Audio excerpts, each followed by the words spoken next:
Charlotte, dis-moi que ça va. Je suis super inquiète là et en plus je suis à la bourre pour aller au studio.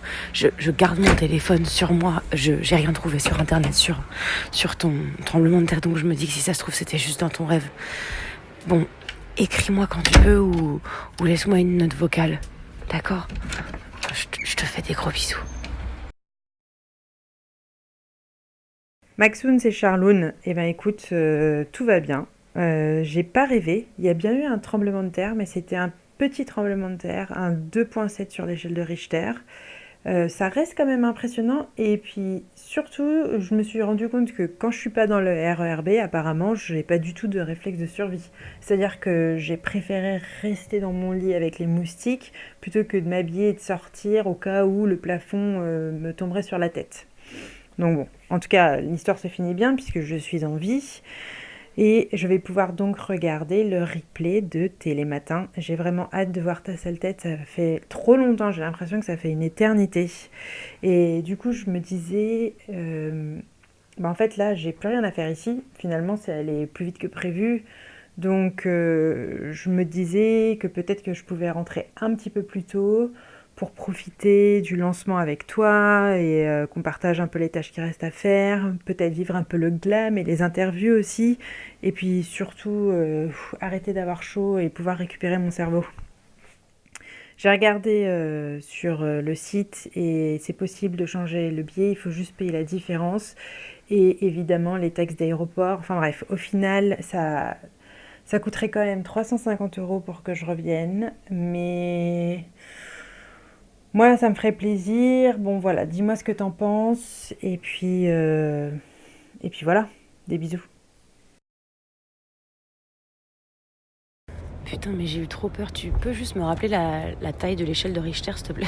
Parce que j'ai un peu oublié mes cours de géo là. Écoute, moi je sors du studio, je suis mi-vénère, mi-rassurée. Ça s'est hyper bien passé pour nous, pour la marque. Mais putain, le chroniqueur, c'était vraiment un vieux con. Alors déjà, il m'a appelé Maxime tout le long. Et puis tu sais, tu sens le mec qui culpabilise d'avoir vécu comme un bâtard et qui veut pas assumer que si la Terre elle va mal, c'est aussi un peu de sa faute. Il a essayé évidemment de me piéger sur le fait que nos pièces arrivent par avion et que ça pollue aussi. Genre, le mec, il veut juste pas apprécier les démarches positives parce que lui, il fait rien pour son prochain. Tu vois le genre de gars un peu ? Bon, je veux bien que tu regardes et que tu me dises si je passe pas trop pour une imbécile, tu vois. Mais le climato-con de mon cul, quoi. J'ai trop su garder mon sang-froid, je vais bien fermer sa mouille. Je vais faire une sieste, là, parce que j'ai dû dormir 2 heures. Après, j'ai pas mal de rendez-vous avec des acheteurs. Tiens, et d'ailleurs, Glamour a publié un article dans glamour.co.uk.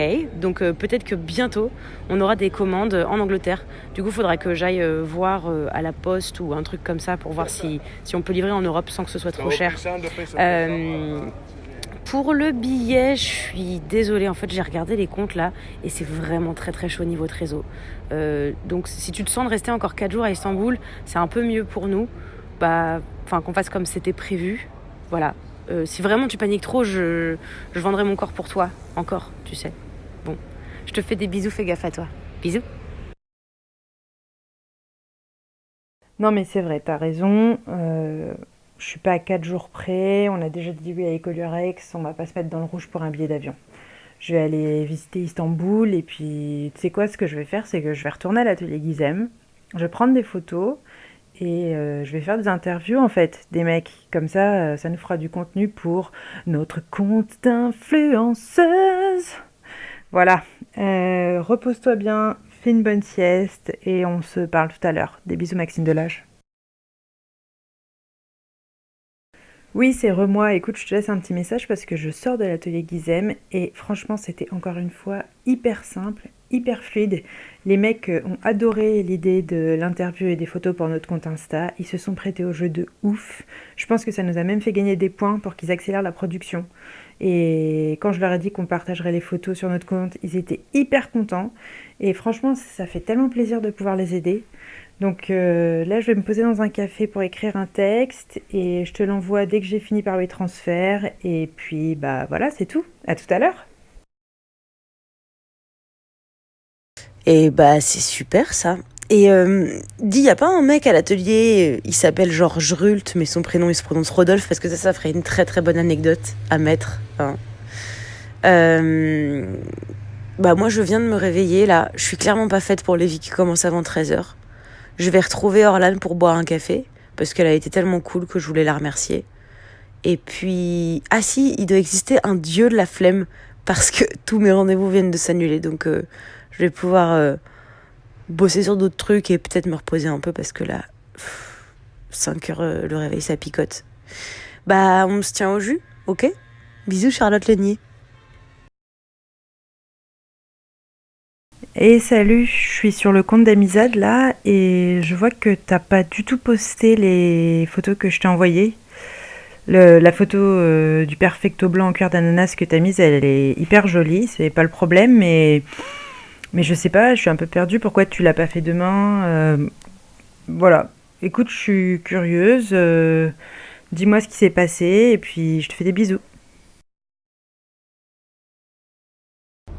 Coucou, bah pardon, j'étais encore avec Orla, on a vachement parlé, elle m'a donné des conseils super intéressants pour booster les posts et le digital en général. Du coup, quand je lui ai montré notre feeds, elle a vu que les posts de tes photos, des artisans marchaient pas super bien. Elle a aussi dit que ça intéressait pas tellement les gens, enfin que en gros c'était pas très engageant. Moi je trouve ça vraiment trop cool, mais elle dit que c'est très niche et moi personnellement je pense que les gens sont trop cons pour être intéressés par des détails techniques. Ils veulent juste se la péter en soirée en disant que leur cure est vegan, fait à partir d'ananas, mais en vrai je pense que ça aurait été en cure de vachette au pétrole, c'est un peu pareil pour eux. Bref, donc du coup, je pense que c'est mieux de suivre les conseils d'Orla parce qu'elle s'y connaît quand même vachement mieux que nous. Donc voilà, j'ai posté ça. Mais ton truc, là, on peut toujours le mettre en story plutôt, tu vois. Orla dit même qu'on devrait archiver les premiers posts, histoire que ça nous desserve pas, parce qu'elle dit que les posts des artisans avec 4 j'aime et des photos à 3000 j'aime, bah ça fait un peu déséquilibré, quoi. Bah, t'en penses quoi?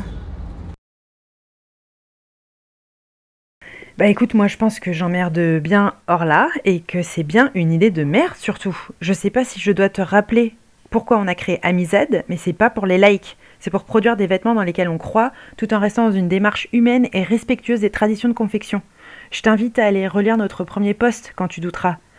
Les gens sont peut-être cons, mais ça veut pas dire qu'on doit rentrer dans leur jeu. C'est cool qu'Orlan ait partagé nos vêtements, mais dis-toi bien que si elle l'a fait, c'est que ça lui rapporte quelque chose aussi. Et c'est surtout pour ça qu'elle l'a fait d'ailleurs.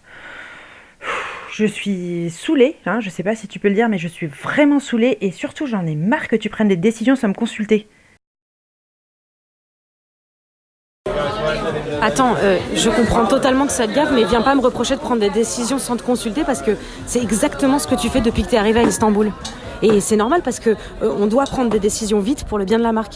Parce que je te rappelle que c'est aussi pour le bien de la marque ce que je fais là. Tu crois que qui achète les pièces ? Bah c'est les gens qui like. Donc voilà, c'est important de respecter les codes de communication. Sinon, on aura beau être aussi humaine et respectueuse que tu veux, eh ben on n'aura pas de cliente. C'est à toi de voir.